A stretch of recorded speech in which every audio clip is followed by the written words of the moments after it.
How SMU landed Chad Morris, I have absolutely no idea. Home run hire, and he joins us right now here on ESPN Dallas 103.3 FM. With Mark Friedman, I'm Ian Fitzsimmons. Coach, welcome back to Texas. How are you?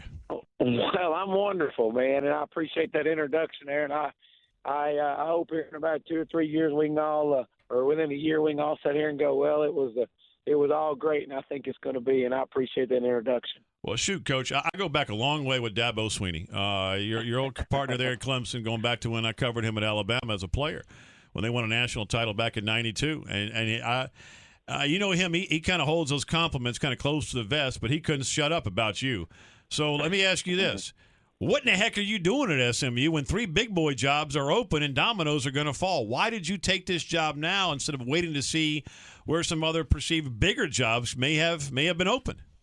Well, I think the biggest thing is, as you look at it in this profession, you know, it's all about timing. And timing and fit have so much to do with people's success. I think, you know, how many times do we go out there and we see that, you know, when someone makes a hire and everybody kind of looks and goes, wow, I didn't see that coming. That just doesn't look like a good fit. And it doesn't work out. And so, you know, really when you start thinking about it, my connections in Texas, I'm a Texas high school football coach. I spent 18 years doing that, being a part of it, being 16 of it as a head coach.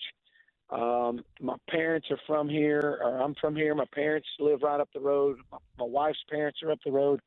My daughter's fixing to graduate high school. She wants to go to school in this state, and it's just it's the right time, and it's a great fit. And that was the biggest thing. When this job first came open, I thought, you know what, that's a gold mine. If the right fit is in there, it's a gold mine. You know, you spent time coaching here in Texas, high school football. I'm sure you've seen a ton of high school football in other states, but what is it about Texas high school football that brings you back here? Well, there's a lot of great high school programs across the country, but when you start looking at Texas high school football and you look at just the commitment level that these communities put forth to want to have the best, when you look at the facilities, when you look at the number of coaches, I mean, it just goes on and on. The administration, you know, when people in Texas, they just get it. They understand that not only is just football, but athletics is the biggest at-risk program we have going today for our youth. And so people get it. People understand it. They want to be winners. I've said it from the day I got to Clemson. You'd get fired quicker as a head coach in the state of Texas coaching high school football than you ever would being an offensive coordinator at Clemson. And hey, by the way, that's a fact. That's an absolute. Let me just tell you, that's an absolute. You describe SMU as a gold mine. And some people may be just laughing, going, that's an 0-11 bunch, who, in my opinion, is in a worse position now than they were when June Jones came in. Why do you think it's a gold mine? Well, I think number one, you have to look at the resources. I think that they've got to, you know, the commitment level of what they've done and what we're about to do. There had to be a huge commitment to get Chad Morris to come to SMU.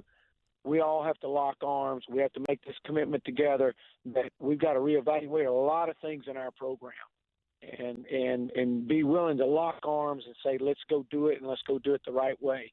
And because growing up and watching some of these programs and growing up and watching SMU football as a kid, I remember riding a school bus on FCA Day where they're handing out FCA tickets, sitting in the end zone at Texas Stadium and watching SMU just beat whoever they lined up against. And what's happened over the course of time, that not only are some of the programs around this state that are close by having the success they're having, are not 20 minutes up the road, but they're almost 20 years up the road. And so we've got to make up that gap, and there's got to be a commitment level to make those gaps up. And you know, it just seems like that you know, just talking with everybody, that they're ready for that. They're ready for that next step into playing big-time football, and let's go do this. The second thing is you're in a conference full of turnaround programs. I mean, when you start looking at Memphis 3 years ago was over. When you start looking at UCF, UCF 10 years ago where their program was. And so it can be done. And it can be done on about $10 worth of gas if you can recruit just within around your surrounding areas. But it's going to involve the Texas high school coaches joining arms and helping us out in the relationships that we have and I have with them to really making this thing pull through. Okay, we know there's lots of opportunity. What are your biggest challenges that you're facing at SMU right now? Well, you know, I obviously just been there a day. I mean, it's we've got to get our roster back. We you know, these for so long, especially this year. I mean, June did a great job. He took them, 4 of 6 years and went to a bowl game.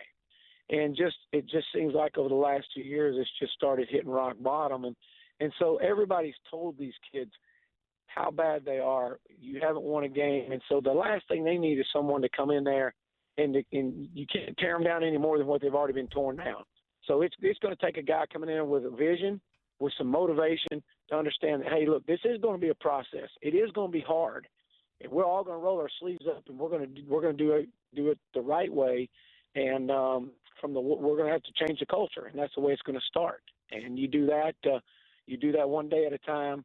And like I met with the players the other day, yesterday morning, and basically said, you're about to be in for something you've never been a part of.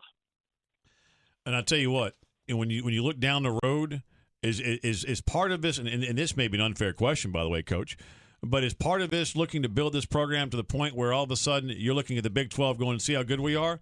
You might want to expand to 12 and take us in. Well, I think the number one thing we look at, and what I'm going to look at as you know, being the head coach here, is we're not going to take a back seat to anybody, and we've got to get that attitude. We've got to lock our jaw and set it right and say, let's go. We're moving forward in this program, and we're doing it because we know we can get it done, and we'll let all that other stuff work itself out as this process unfolds. Chad Morris, savior of SMU football, here with us on ESPN Dallas 103.3 FM. Still can't believe he's here for the bargain basement price of only $2 million. Heck, you almost took a pay cut to become the head coach at SMU. Here with us on ESPN Dallas. Word is Claude Mathis, head coach DeSoto, is going to be your running backs coach. Is that hire made yet, Coach? Well, I'm not going to discuss any of that at this point. We've got a few guys on the ground right now, but we're actively working, and I am going to involve some Texas high school coaches really get going with us, and I'm going to hire a few guys and get things rolling there. Let me step away just from SMU and look at the state of college football right now. You are right in the middle of that big boy football with Clemson and Dabo Swinney. Do you like the current system we're in with the college football playoff committee? We call it the Condi committee around here, Coach. But do you like this new system in this format compared to the old one? Well, I guess after this year you have to look and see, and I kind of like the direction it's going. I really do. I think you're going to find out that it'll wind up expanding probably in the near future. But I think it's interesting. I think it adds a different dynamic to things. I think it forces people to really look at your schedule long and hard as you start scheduling your future opponents. Power 5 is going to have obviously an edge on you recruiting, because as the Big 12 just announced, they are going to go ahead and approve that they have multi-year scholarships and increase to that full cost of attendance. And basically giving players a stipend. How do you try and recruit those players that you're looking for to build this program against those rules?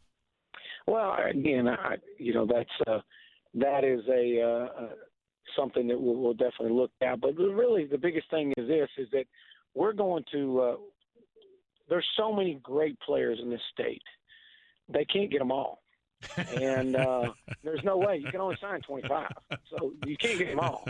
And so what we've got to do is we've got to eliminate the players that are leaving this state and to travel outside of this great state to play and further their education. I mean, SMU is a great place to get an education. You're going to have one of the best in the country. And it's our job to build this program the right way. All right, so I've got a son, star quarterback here in the Metroplex at whatever high school. What's your pitch to my son and to me as a dad to come play for you at SMU next year? Well, I think the biggest thing you do is look at my prior history of the quarterbacks that I've coached, the quarterbacks that I've developed, and where they are right now. And you start looking at Deshaun Watson, the true freshman that came in and this year, and had he not got hurt, I promise you he'd have been a Heisman Trophy candidate. He's going to be one of the best in the country. When you start looking at Taj Boyd and the records he's broken, it's a dynamic offense. You're going to play in a fast-paced system, this exciting brand of football, and you better hang on because it's going to be a lot of fun.